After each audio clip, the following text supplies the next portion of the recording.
Today's show is sponsored by ExpressVPN. Reduce your ping time, get faster speeds when you game at expressvpn.com/inside. Welcome to Inside Gaming. I'm Brian. It's weekend roundup time. So here's something we haven't said in a while. The Xbox, specifically the Xbox Series X and S, are going to be kings of the exclusives this holiday season. I know they don't have much, but what they do have is pretty major. And for the first time, the competition cannot match it. Forza Horizon 5 released recently, and it got the holiday season started with a bang for the Series X and S. It's off to a great start. It's got a 92 on Metacritic. Folks are already putting it on their Game of the Year lists. IGN gave it a 10 out of 10, calling it the best open world racing game available and adding, it looks beautiful, it sounds magnificent, and it is glorious to play. Critics love it, fans love it too. On Tuesday evening at the end of the game's official launch day, Xbox boss Phil Spencer tweeted that Forza Horizon 5 had the biggest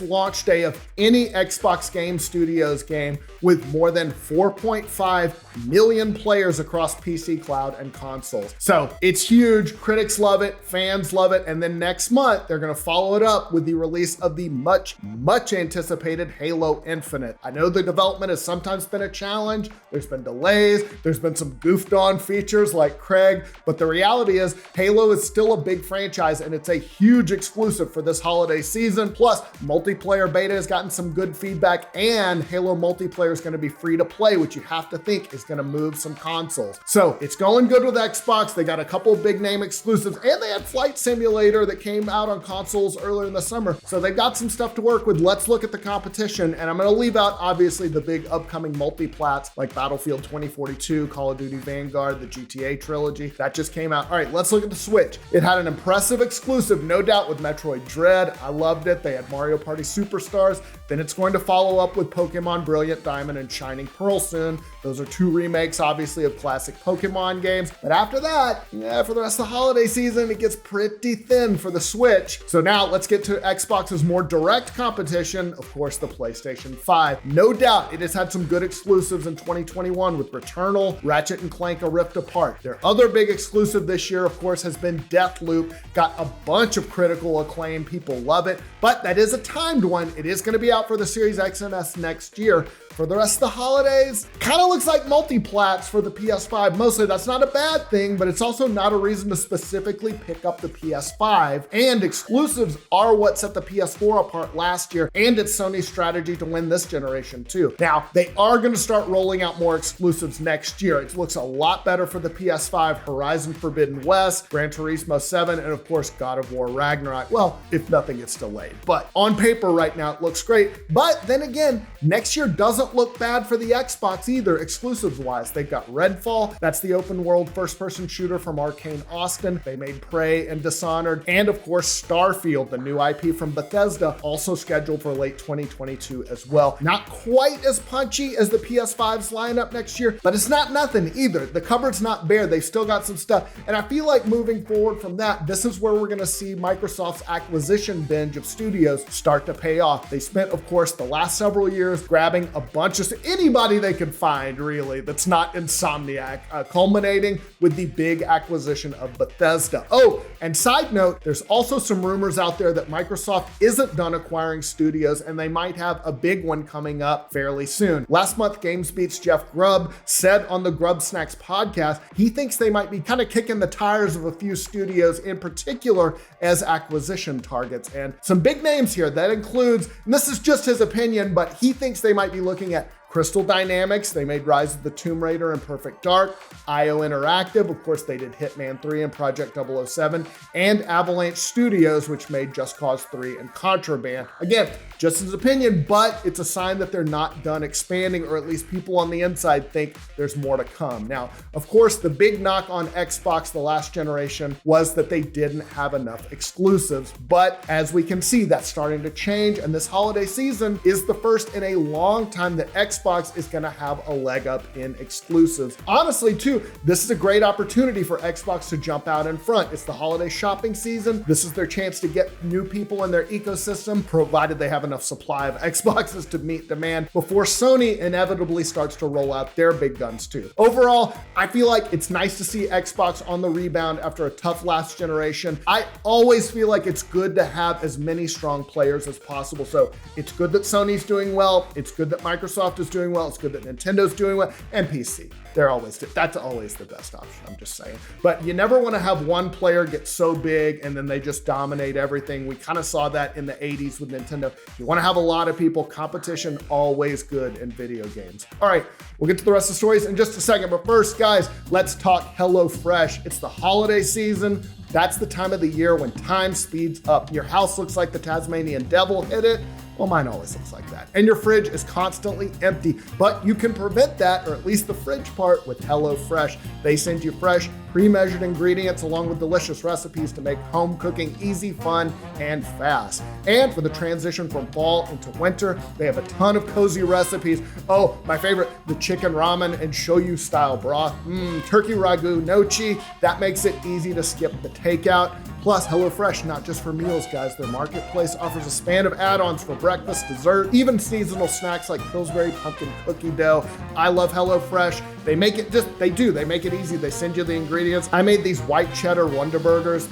Mwah! So easy to do and so good. Here's what you got to do, guys. Go to HelloFresh.com/roundup14 and use code roundup14 for up to 14 free meals and 3 free gifts. That's up to 14 free meals and 3 free gifts at HelloFresh.com/roundup14. On to the rest of the stories. If you're looking forward to getting a Steam Deck, and I'm definitely one of those people, little bad news, it's delayed, but not for long. Valve said the much anticipated handheld, which was initially supposed to release next month, now it's going to start shipping in February of next year. And the reason, of course, supply shortages. They've been affecting everything in gaming. They've been affecting everything everywhere. In an update, Valve wrote, "We're sorry about this. We did our best to work around the global supply chain issues, but due to material shortages, components aren't reaching our manufacturing facilities in time for us to meet our initial launch dates." They said they'll start shipping to customers in February and that will be the new start date of the reservation queue. They said all reservation holders will keep their place in line, but dates will shift back accordingly. Not surprising, again, given what's going on in the world, but hey, at least the delay is just 2 months. Well, for now, the delay is just 2 months. Amazon's MMO New World has been out for about a month and a half. Let's check in, see how it's doing. Not terrible, but still some issues. The game hit an impressive peak soon after launch at more than 913,000 players on Steam. But I checked in this week, and as of Tuesday, the peak was under 250,000 players, so there has been some drop off. Still a lot of people, though. It's a steep drop from launch. This does happen. Every game's going to have a drop off. Maybe a troubling sign for a new MMO. We will see. Amazon says that server mergers are coming in the future. You might remember they had to add a bunch to fight login queues during launch week. Then they offered free server transfers, but that led to a lot of dead servers with low populations. Also been a number of other issues. There's been a gold duplication bug that prompted Amazon to shut down the economy for a day. That's always a bummer. And there was an invincibility bug that messed up PvP. Both of those have been fixed. On the bright side, New World is still among the top games that are being played on Steam right now. So there are issues. That's also common for any new MMORPG, but there's still a base of players that's sticking around, so that's good. Ubisoft continues to have problems with its workers. One employee group is now launching a new petition full of demands after Ubisoft completely ignored the last one. The employee group called A Better Ubisoft tweeted their demands recently, which include ending a cycle of, quote, promoting and moving known offenders from studio to studio, and creating cross-industry collaboration involving management and non-management staff that will help lay out a framework for ground rules and processes that studios can use to handle offenses in the future. Now, this comes 100 days after they sent an open letter in the wake of the Activision Blizzard harassment scandal with a list of key demands to Ubisoft management that was signed by more than 1,000 Ubisoft employees. The group said none of those demands were met, and they wrote to CEO Yves Guillemot saying, "You disappoint us. Surely you can do better than this." Now, that message was kind of a little Easter egg in a weird way. It was similar similar to one that Ubisoft has been sending to Far Cry 6 players who quit after not putting enough hours to finish the game. Meanwhile, Ubisoft is having issues with people leaving, so their Canadian studios have announced pay raises recently to combat a bunch of senior developers leaving the company. Kotaku quoted a better Ubisoft who said that junior staff got a 5 to 7% increase, while most of the senior staff saw raises of up to 20%. It looks like Call of Duty is going back to familiar territory, Black Ops. That's according to the Twitter leaker Ralph's Valve, who has a reputation for, recently they've been leaking a lot of Call of Duty details. They tweeted a picture of Black Ops with the caption 2023. They added in a follow-up tweet that the game will be similar to the setting seen in Battlefield 2042, setting itself in the near future. Now, this probably means that the game is going to be developed by Treyarch. Of course, no surprise. They've worked on the 4 main Black Ops games, and Black Ops Cold War, which was developed by Treyarch and Raven Software, did great. It was the best-selling game of 2020, so they're gonna make more. Yeah, this is gonna happen. All right, time for a 5-second review.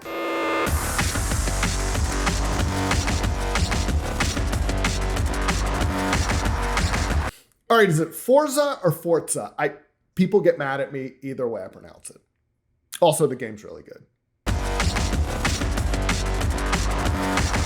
All right, let's talk about the games coming out next week, and we got some big ones. Sherlock Holmes Chapter 1. In this story-driven detective thriller, a young Sherlock Holmes struggles to prove himself as he navigates an exotic, dangerous island in the Mediterranean to investigate the mystery of his mother's death. Comes to PC, PS5, and Xbox Series X November 16th. Microsoft Flight Simulator Game of the Year Edition. This Game of the Year Edition is enhanced with 5 brand new aircraft and 8 additional handcrafted airports, along with new missions, tutorials, features, cities, and includes all the content updates released since launch in 2020. Comes to PC and Xbox Series X November 18th. Undungeon is a gorgeous action RPG driven by intense real-time combat and an immensely rich science fiction story. Travel between dimensions and change the world around you in an attempt to reconstruct the shattered multiverse. Comes to PC and Xbox One November 18th. And here we go, Battlefield 2042. It's a first-person shooter that marks the return to the iconic all-out warfare of the franchise. In a near-future world transformed by disorder,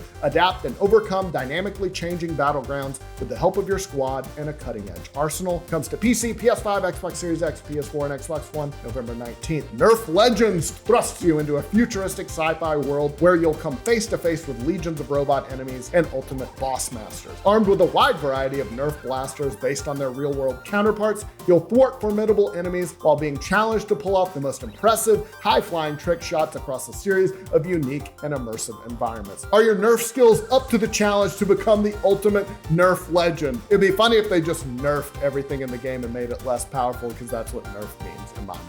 Anyway, it comes to PC, PS5, Xbox Series X, PS4, Xbox One, and Switch November 19th. And last but not least, Pokemon Brilliant Diamond and Shining Pearl. Experience the nostalgic story from Pokemon Diamond and Pearl in a reimagined adventure, Pokemon Brilliant Diamond and Shining Pearl. Adventures will take place in the familiar Sinnoh region, rich in nature and with mighty Mount Coronet at its heart. Sinnoh is a land of many myths passed down through the ages. You'll choose either Turtwig, Chimchar, or Piplup to be your first partner Pokemon, and then set off on your journey to become champion of the Pokemon League, because you want to be the very best like no one ever was. I know you want this. It comes to the Switch November 19th. That's all I got for you this week, guys. I hope you have a great weekend. We'll see you soon.